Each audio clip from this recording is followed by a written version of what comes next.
Assalamualaikum warahmatullahi wabarakatuh. Kembali lagi dengan saya Ayu Dewi Nurlela dari SMK FIK Sari kelas 10 TLM. Nah, kemarin saya sudah menjelaskan materi dasar manajemen laboratorium tentang topik 1, yaitu pengenalan pemantapan mutu internal bidang hematologi. Dan sekarang saya akan menjelaskan topik kedua, yaitu penerapan pemantapan mutu internal bidang hematologi. Nah, langsung saja ya. Pada topik 2 ini akan dijelaskan secara sistematis kegiatan pemantapan mutu internal bidang hematologi. Setelah mempelajari topik 2 dari bab ini, kompetensi yang akan Anda miliki adalah kemampuan mengaplikasikan statistik dalam pemantapan mutu internal bidang hematologi yang dalam kegiatan ini disebut dengan uji ketelitian ketepatan. Terdapat dua langkah utama dalam uji ketelitian ketepatan, yaitu periode pendahuluan dan periode kontrol. Nah, lanjut lagi ya. Saya akan menjelaskan tentang periode pendahuluan. Kegiatan periode pendahuluan dilakukan jika menggunakan bahan kontrol baru, reagensia baru, atau ada perubahan pada instrumen pemeriksaan.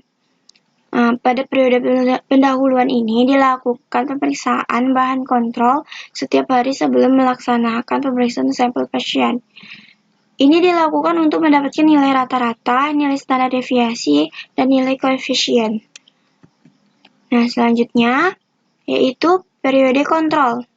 Kegiatan pemeriksaan spesimen pasien setiap hari harus dilakukan dengan pengendalian mutu, agar hasil laboratorium yang dilakukan dipercaya oleh klinisi. Periode kontrol merupakan salah satu upaya untuk menentukan baik atau tidaknya pemeriksaan pada hari tersebut. Kegiatan ini merupakan upaya quality control harian di laboratorium. Nah, selanjutnya saya akan menjelaskan tentang grafik kontrol atau control charts. Grafik kontrol dibuat dengan menggunakan nilai rata-rata, nilai 1 SD, 2 SD, dan 3 SD dari hitungan periode pendahuluan.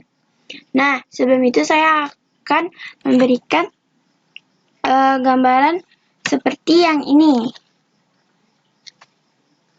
Ini nih di sini. Nah, oke. Grafik kontrol tidak mengendalikan proses, hanya memberikan informasi kritis mengenai yang pertama itu karakteristik operasi proses terhadap waktu.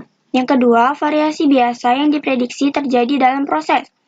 Yang ketiga, apakah variasi memenuhi persyaratan? Yang keempat, terjadi variasi khusus. Nah, selanjutnya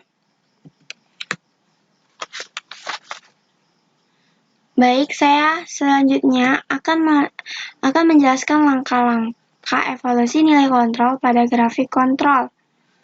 Nah, kita lakukan evaluasi apakah data masuk dalam kontrol atau ditolak sesuai aturan Westgard. Jika hasil pemeriksaan diterima, maka dapat melakukan pemeriksaan spesimen pasien. Jika ditolak, maka harus diulangi pemeriksaan bahan kontrolnya. Setelah itu, data yang didapatkan diplotkan kembali ke dalam grafik kontrol dan dievaluasi kembali, seperti langkah yang kedua ini. Ini langkah yang kedua. Jika data tersebut diterima, maka dapat melakukan pemeriksaan spesimen pasien. Yang ini. Jika ditolak, maka harus dilakukan kalibrasi alat dan mengulang pemeriksaan bahan kontrolnya atau kalibrasi ulang kontrol. Jika dikalibrasi ulang kontrol ini diterima lagi, jika ini diterima, maka dilakukan pemeriksaan spesimen pasien. Jika ditolak, maka harus mengulang ganti reagen ulang kontrol. Jika diterima, maka lakukan pemeriksaan spesimen pasien. Jika ditolak lagi, maka panggil teknisi alat untuk memperbaikinya.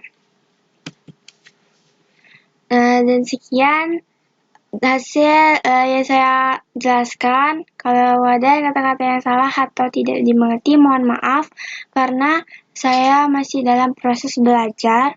Wabillahi taufiq wal hidayah. Wassalamualaikum warahmatullahi wabarakatuh.